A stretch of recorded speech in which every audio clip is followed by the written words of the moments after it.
Hey guys, how are you doing? How was your February? I hope you all had a fabulous month. It is a beautiful sunny day in March at the moment, and it makes me very happy. We're finally getting some brighter days. Spring is here. It'll definitely get cold again, especially if you, like me, are in Ireland. That is a guarantee. It'll probably snow in April, but if I can get a few extra hours of sun, girl, I am so happy with that. I'm in a different corner of my house today because I started to get really insecure, being like, oh my God, I only show, which is such a, like, isn't that such a stupid thing to care about? I was like, I only ever show like one room in my house because it's kind of like the only room that we really have not finished, but like a bit more done. But we did just hang up this print, which you can't really see actually at all. And we've started to hang up some art in our house, which like we needed to do because it was getting like, I was getting anxiety of like, oh my God, where to put things. And I was like, oh my God, I just need to start hanging things on the wall because I don't want a white box, you know? I want my house to have character and to have art and stuff, but it's just, it can feel a little bit daunting when it's all blank. So I just said, you know what, Evan, let's just throw it up there because if we want to change it, it's just a tiny little hole in the wall like that you need to fill. You know, it's not that big of a deal. Anyway, I want to talk through all the books that I read in February because I had a really good reading month, I have to say. To be honest, my January and my February, guys, were like so good. I think I read 7 books in January, 6 in February. I don't know. I think this time last year I had 3 books read and now I have like 13, which I'm so proud of. But I've been really enjoying it. Like, it's not like I have been in competition with myself, because something I never want to do is like try and race myself to the finish line with reading, because reading at the end of the day is such an enjoyable thing for me. It's how I can really tune my mind out. It is so meditative for me. That and the gym are my 2 biggest like mental health things. I'm not much of a meditator in the sense of like actually sitting here with myself in silence. I can do that. I just, it just doesn't come very naturally to me. But I do feel very in a meditative mind frame when I read and when I go to the gym. They are 2 points of the day where I feel like my mind is so at peace.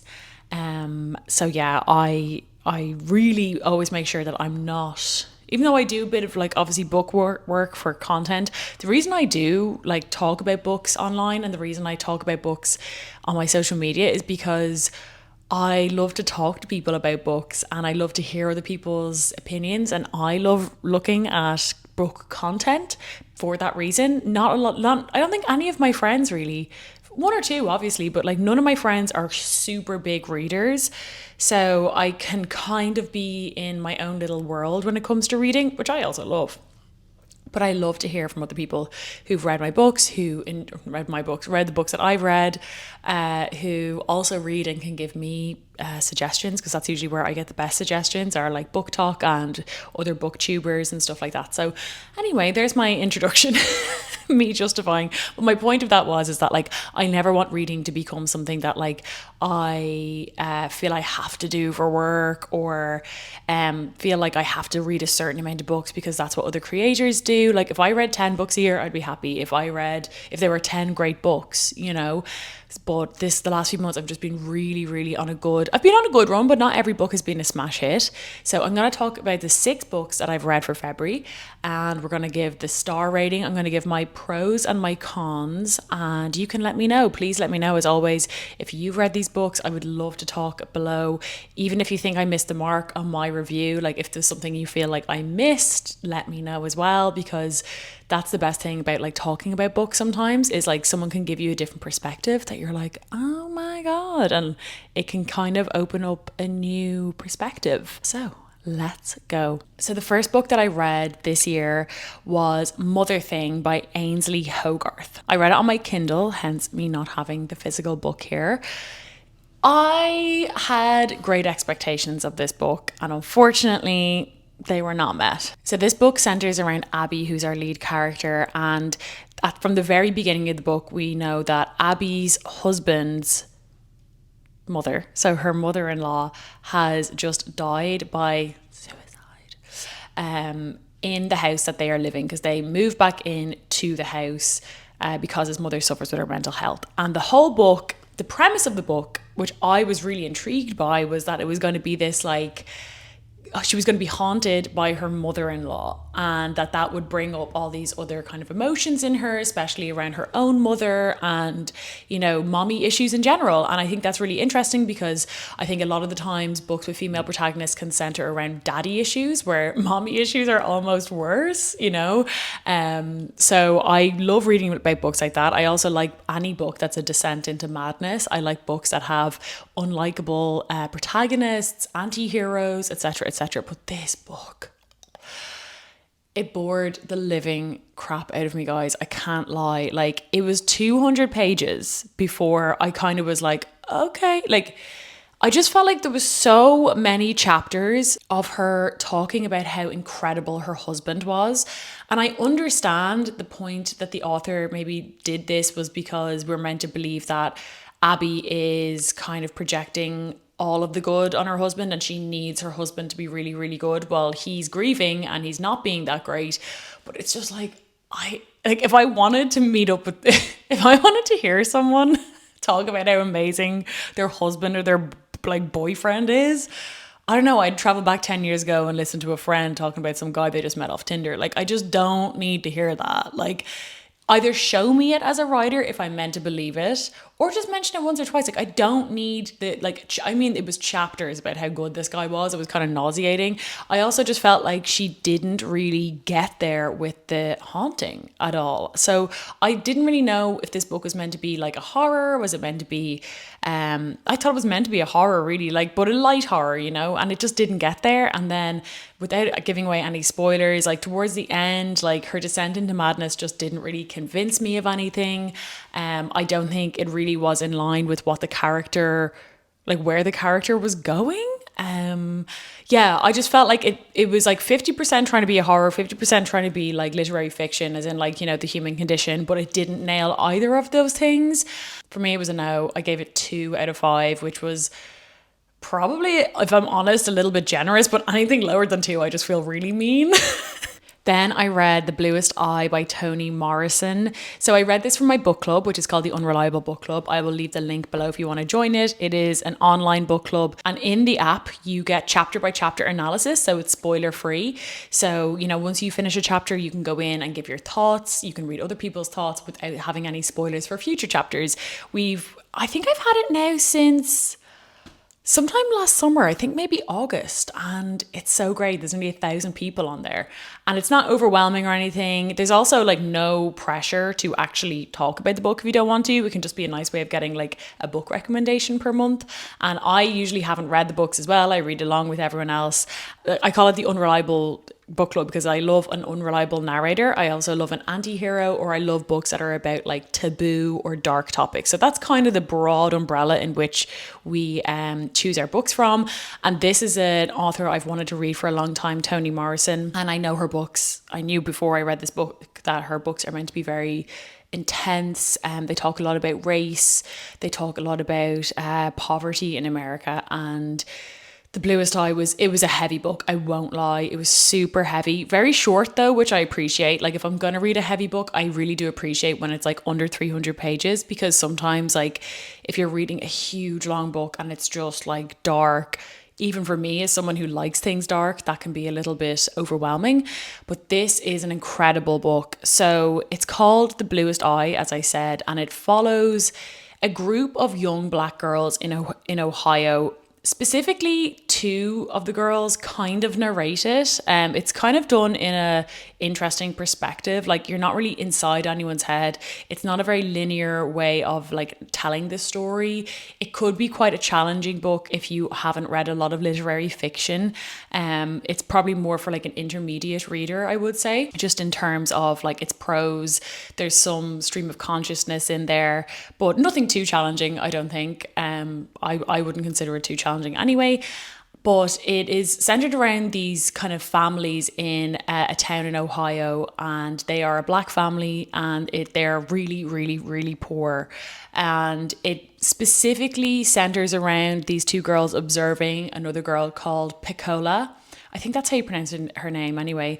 And she is this new kind of kid from another family. The family had recently lost their house. They came into the town, and this young girl has been told by society so much how ugly she is. Like, it's an ongoing kind of theme in the book that, like, this little girl is ugly, which I think is a really interesting thing to bring up, because you and I know when you're reading this book, like, no child is ugly. Like, and for a child to be aware of ugliness is just, it's so heartbreaking. Like, I actually get emotional thinking about this character.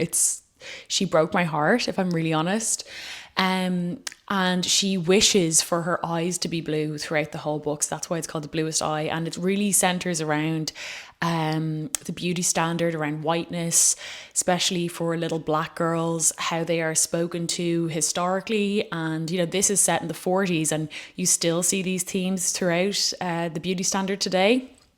I don't want to give away too much in the book. It's incredibly intense, and there's moments where nothing's happening and there's moments where everything is happening. It's beautifully written. It kind of is one of those books that you read it and you close it and you're kind of like, what? And there are chapters in there that are very, very challenging to read thematically, but it was beautiful. I gave this 5 out of 5 if you can't tell. I really, really enjoyed it. It's probably one of the best books I've read all year. So then I'm getting really into my audiobooks these days, guys, which I've realized this is how people read a lot of books, okay? I know you might be like, duh, but like, this is how people are reading like 50 books, 60 books a year, I think anyway, because it means that in times where you're not actively reading, as in sitting down to read a book, you could be out on a walk, you could be cleaning your house and you're getting through a novel. Like, I'm not super into audiobooks. Like, I will always prefer to read over listen. So if you have any audiobook recommendations for me that you actually thought like the audio version was as like, it kind of like almost added something extra, do let me know in the comments. I would love more recommendations because I am lapping them up. I'm reading them so often now.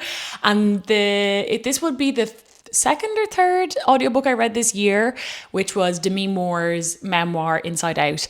And I'm kind of realizing the theme of my reading this month was like mommy issues. Because like, I'm talking, there was probably like 4 out of the 6 books that I read this year center around like motherhood, but not specifically motherhood, like almost like mommy issues, I guess, or like a complicated fraught relationship between either a motherly figure and her daughter, or like a literal mother figure and her daughter. I really wanted to read Demi Moore's novel because I loved the substance. It was probably one of my favorite films from last year, and it kind of made me just like re-fall in love with Demi Moore. I always have liked Demi Moore, and I wanted to find out more about her life. I had heard this was a really good memoir, and it is really, really good. I'm not much of a celebrity memoir girl. Like, I've read a lot of them, but they're not always very good. But this one, oh, it was really, really kind of heartbreaking in moments, like very vulnerable, very raw. It had just the right amount of celebrity kind of goss, which is, I think, why sometimes you might read a celebrity memoir, because you're like, oh, I want to hear about like her relationship with Ashton Kutcher and Bruce Willis and, you know, all that kind of stuff. But it was really the strong point of the book for me was her exploration of her childhood. Wow, she had a really, really fucking hard childhood. Like, I really didn't realize how little she had as a person. Like, she came from fucking nothing, like nothing. And how much she built for herself, it was really like an admirable thing. And I also really liked when she spoke about getting into acting.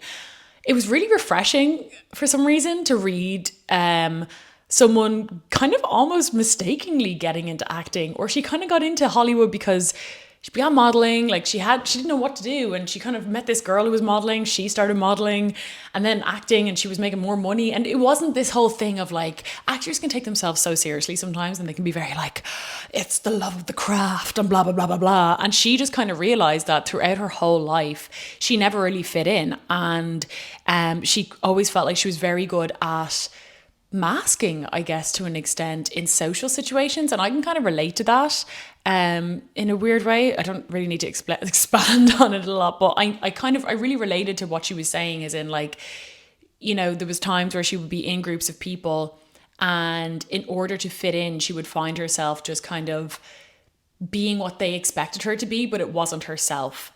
And And that's how she was able to become a good actress, which I found like a really interesting insight. But yeah, it was a really enjoyable memoir. I kind of find it hard to ever give like a celebrity memoir above like a 3 out of 5, because like, I don't know, for something to be like a 4 out of 5, it has to be a pretty monumental book. But I gave it a 3 out of 5. I really, really enjoyed it. And the audio version was great because, of course, she narrates it. It wouldn't be something I would read, but audio, loved it. Speaking of, okay, back on our mommy issue bag and back on our fucking celebrity memoir era, we have From Here to the Great Unknown by Lisa Marie Presley and Riley Keough. I loved Priscilla last year, and I love anything to do with the Presleys, except for that fucking dog awful Elvis movie. I lasted 15 minutes watching that thing. It gave me vertigo. I was like, Baz Luhrmann, please go away. Like, I need someone else to do. I don't mind Baz Luhrmann. Some of his films I enjoy, but like, I love Romeo and Juliet, right? And I love The Great Gatsby. But like, that for me was just absolutely not. Anyway, I'm digressing. This, I was very excited to read because obviously, like, devastatingly, Lisa Marie Presley died. Was it last year at the Oscars, right after? I think it was, right? And this is a collection. She was working on her memoir.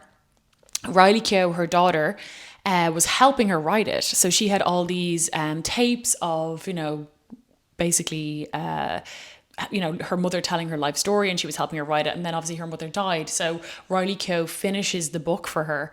And it's a really interesting insight into fame, into that kind of dynasty level of fame where your parent, like, you will never be more famous than your parent. Like, Elvis is her fucking dad. Like, what? Like, how the hell are you ever going to live up to that? And it also, it doesn't go in too much detail, but she does kind of detail some fraught relationships with Priscilla. Which a friend of mine correctly pointed out when I told her that. She was like, well, like, how are you going to get groomed by a fucking rock star and not turn out to be kind of strange? And I was like, honestly, T. And it doesn't go into like a lot of detail on her relationship, but you can just tell there's tension there. I was very, very surprised by how much I enjoyed this. Julia Roberts narrates Lisa Marie Presley, and then Riley Keough. I think the strength of this book was Riley Keough's. Is it Keough or Keough? Like, just as an Irish person, I'm always just going to say Keough, but I think it's Keough. She has this kind of perspective on her mother, which is so empathetic and genuinely heartbreaking, but it's so raw, it's so open and honest, and it's a great thing. I think it's really brilliant that they published this, because when it comes to, like, you know, Elvis, like, it's like he's had his story publicly. Priscilla Presley had her moment, you know, in with the movie Working with Sofia Coppola. It's based on her memoir Elvis and Me. And then for this to come out, it's an interesting insight into like nepotism, growing up as a celebrity child, and I guess just a bit of generational trauma that's there.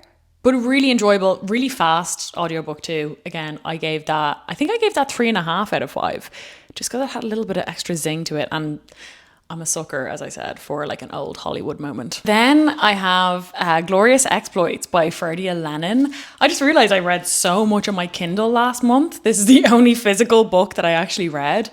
But oh my God, I loved this. I'm actually going to put this in my favorites video for February, which I'm going to do on Instagram this month. And obviously The Bluest Eye was like a 5 out of 5 book for me. It was incredible. But like, this is a book that I would like, it was just such a breath of fresh air. So this book is a classic kind of retelling. Well, it is and it isn't. It's a fictionalized account in antiquity. If you're a classics nerd, like, definitely read this first off. Like, you'll love it. But it's not only for a classics fan. So it's about, you're around 500 BC, I think. And it's set in Sicily, in the city of Syracuse. And basically, the Athenian army had tried to ransack all of Sicily and invade, and they were unsuccessful, and now they're trapped in a quarry. And an unemployed potter and his friend come across them, and his friend is like a theatre nerd, and they both make the decision that they want to put on a piece of theatre using the imprisoned Athenian army, and they want to put on a reenactment of Euripides' Medea, and then they also put on Euripides' The Trojan Women. It's so good. The best thing about this book is it's written in like Dublin vernacular. Like, it's so funny. Like, it's like a Roddy Doyle book in ancient Greece. It's so funny. It's a really, it's lighthearted, but it's also very poignant. Like, there's so much in this book that is about like war, pitting people against each other, the arts unifying people, helping others, putting yourself out there for others. A lot to chew on, you know. And the reason I'm going to put it in my favorites is because it's a real book I would recommend for people. It's not a challenging read. It's super funny. You learn a lot from it. It has that kind of historical fiction aspect to it too, because like you're learning about like antiquity and you're learning about ancient Greece. So the author, Ferdia Lennon, he's half Syrian, I believe, half Irish. And he studied classics, so like he knows his stuff, you know what I mean? He's not pulling this out of midair. It took him years to write. It is a brilliant book, and I cannot wait to read another book by this author. It was so good. Like I was really looking forward to reading this, and then Penguin sent it out to me because I said it was a book I wanted to read. I didn't even know they were going to send it out to me, and it lived up to all my expectations. Like I think I gave it 4 out of 5, but I'd probably give it like 4.5 out of 5. It was a banger. And I loved it. Finally, on my Kindle, I managed to squeeze in one more book for the month, and I read William S. Burroughs' Queer. So I went to go see Queer last, I think it was December, and I loved it. I can believe because it's like a pretty out there film. It was so snubbed at all. Like I don't think it received a single nomination in anything, which is crazy to me.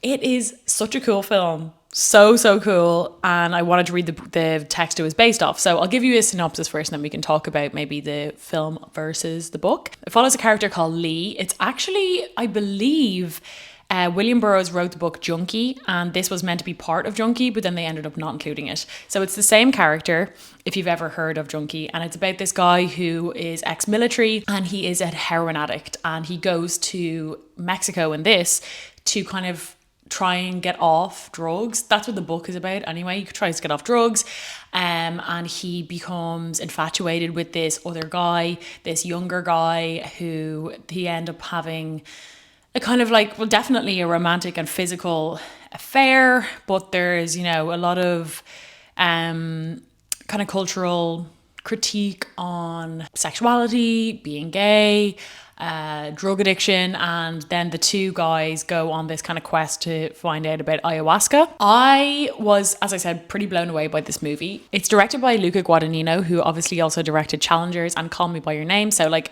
2 really incredible movies that I personally adored. And this was like a fever dream. It was so cool. Daniel Craig plays the main character, and like he went for it, guys. Like it was like, it's pretty cool to see a straight male actor really go for it in a gay role. Like he's like fully like, do you know what I mean? And it's really raunchy, the film. Super raunchy, but like beautifully shot. There is a scene in this film, and Luca does this so incredibly in all of his movies, I really do think. He plays Nirvana at a scene in this, and it actually gave me chills. I want to rewatch that movie. It's on Mubi. I'm going to rewatch it because I just fucking loved it so much. I really loved it. And this is one of those rare cases where the movie was way better than the text. Now, I don't think the text was bad at all, whatsoever. It was a short story. I think it was only like 100 pages, maybe. And it was great.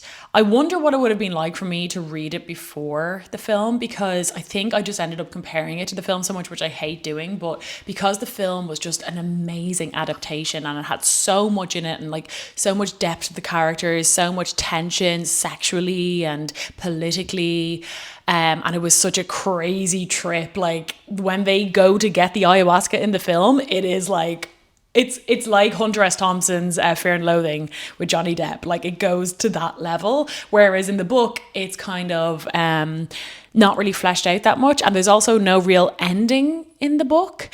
Whereas Luca Guadagnino had to like make his own ending. And I really just think that this was like an incredible, which that's why I'm so annoyed. It didn't even get a nomination for Best Adapted Screenplay, which like, this was such a good adaptation. Like this knocked it out of the park.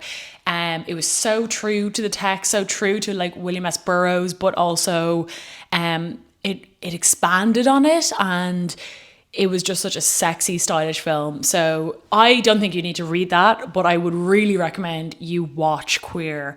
It's not one to watch with your parents or anything, especially if they're a little bit like more conservative. It's a very sexy film, but it's brilliant. I loved it, and it really made me love Daniel Craig. Like he's someone I've just never given a fuck about. I do like James Bond, but I never really saw any of his. But yeah, it made me be like, do you know what? Fucking fair play. You really went for that. And that really breaks down any fear around actors like coming across as gay or whatever like that stupid bullshit is too, because it just like, he just went for it. That's all I have time for today. They are all the books that I read in February. I'd love to know if you read any of these books. How many books did you read? And I'll be back. I kind of like, I think I might do these off and on. So I'll do a favorites video next month for YouTube, this for Instagram, and swap every month just so it's not too repetitive. But I'll talk to you all very soon. I'm loving my return to YouTube, guys. I have to say, I think I'm fully back in love with YouTube. Great time to be alive. Bye.